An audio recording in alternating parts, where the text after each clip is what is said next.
the skies. The first goal hits the net, Girona starts to fret. The crowd begins to roar, wanting even more. This best served goals in Barcelona's soul. One by one they fall, we're breaking down the wall. Second goal comes fast, Girona's left aghast. The pressure's kicking in, Barcelona's set to win. They fight with all their might, in blue and red delight. 3 goals and then the fourth, crushing from the north.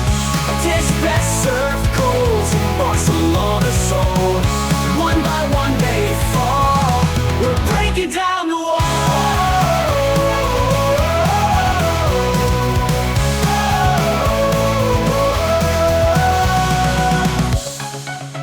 All right, let's dive into this week's deep dive, and whew, are we in for a treat today.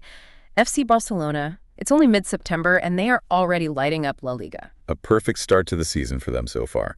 Sitting pretty at the top of the table. You got to be happy with that if you're a Barca fan. Absolutely. And did you see that match against Girona? I mean, talk about a statement win. 4-1. And young Lamine Yamal, that double from him, 16 years old. What a way to announce yourself to the world. I mean, the kid's incredible. 16 years old, scoring goals for fun, already drawing comparisons to some of the game's all-time greats. But, and this is what I love about him, it's not just the goals. It's the energy, it's that vision, the way he presses. Fits in perfectly with Hansi Flick's style. It's like he was tailor-made for this Barcelona team. Speaking of Flick, even he can't stop raving about him. I read an article where he called him, and I quote, outstanding. Yeah, and when Hansi Flick, with all his experience, says that about a young player, you know it's not just hyperbole. Flick's system isn't easy. It demands so much from the players. The work rate, the tactical understanding. But Yamal, even at his age, seems to have taken to it like a duck to water. Which, isn't surprising when you think about it. I mean, this is a kid who played a key role in Spain's Euro 2024 victory. He's fearless. Oh, absolutely. The sky's the limit for him. Although, let's not forget, this is Barcelona we're talking about, a team full of incredible talent. Speaking of which... Oh, you mean De Jong and Gavi, the return of the Titans? What's the latest on them? They've both been out for a while, haven't they? How are they looking? Yeah, they're both back in partial training now. Still early days. But it's got to be a huge boost for the team, even just having them back in the mix. Absolutely. I mean, De Jong, he just brings that experience, that composure in midfield, the ability to control a game. A calming presence. Yeah. And then you've got Gavi. Talk about a fighter. Coming back from that nasty knee injury last November, his determination is remarkable. I mean, to miss out on the Euros like that, heartbreaking. But now he's back, and you just know he'll be raring to go. Oh, 100%. They'll be vital, especially with those Champions League nights coming up. Absolutely.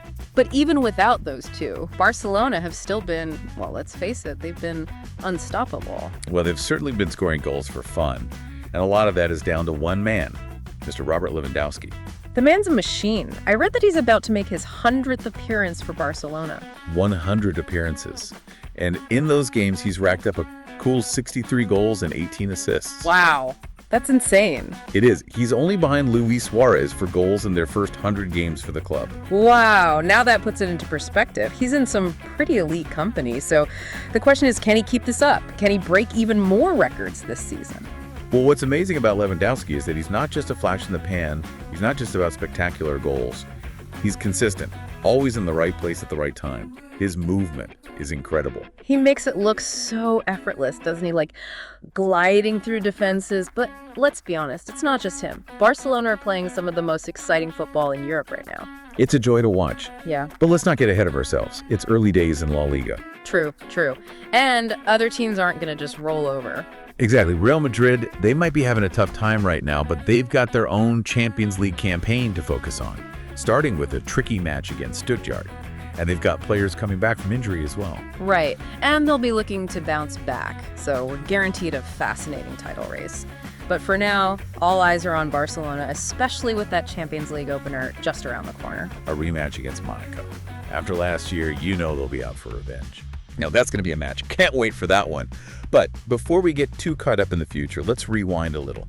I want to talk about the tactical side of things. You know, it's funny you mention the tactical side of things because One of the things that had some fans a little worried last season was, well, the midfield. Could they really adapt to Flick's high-pressing, high-energy style? But now with De Jong back in the picture. It's huge. Don't forget, this is a guy who thrived under that very system at Ajax, under, coincidentally enough, Erik ten Hag. Could be one heck of a ride. Couldn't have said it better myself. So, for all of you listening, what do you think? Is this Barcelona's year? Do they have what it takes to win it all? Let us know. We want to hear from you. This is The Deep Dive, and we'll be right back after a quick break to dive even deeper into this Barcelona resurgence. You know, speaking of pressure, when we talk about Barcelona and expectations, we can't forget about the Champions League, right? Last year's exit... Especially for a club with their history, their aspirations. But I think, if anything, it was a learning experience. This time around, they seem, more mature, more aware of the challenges. You're not just playing beautiful football. There's a steeliness there, a determination that maybe was missing before. 100%. And they'll need it, believe me. Yeah. Because the Champions League, well, it's a different animal, isn't it? Absolutely. No easy games at that level. Every match is a potential banana skin. Exactly. And for the neutral, for the fans, well, that's what makes it so exciting. To see this Barcelona team with all their flair, all their young talent, going up against the very best Europe has to offer. I can't wait. Me neither. But before we get too far ahead of ourselves, let's bring it back to La Liga. Top of the table, playing some incredible stuff, but as we all know, it's a marathon, not a sprint. Very true. So what are the potential pitfalls here? What do Barcelona need to watch out for? Well, complacency, that's the big one. Yeah. It's easy to get ahead of yourself when you're winning, especially with all the hype surrounding this team. But I think Flick, he seems like a level-headed guy, He'll be keeping their feet on the ground. He's got that experience, that know-how. Precisely. Yeah. But let's not forget, it's a tough league. Real Madrid, they might have had a slow start, but you can never count them out. They'll be there or thereabouts for sure. And Atletico, Sevilla, Villarreal, even, they can all punish you if you're not at your best. La Liga, it's a tactical battle every single week.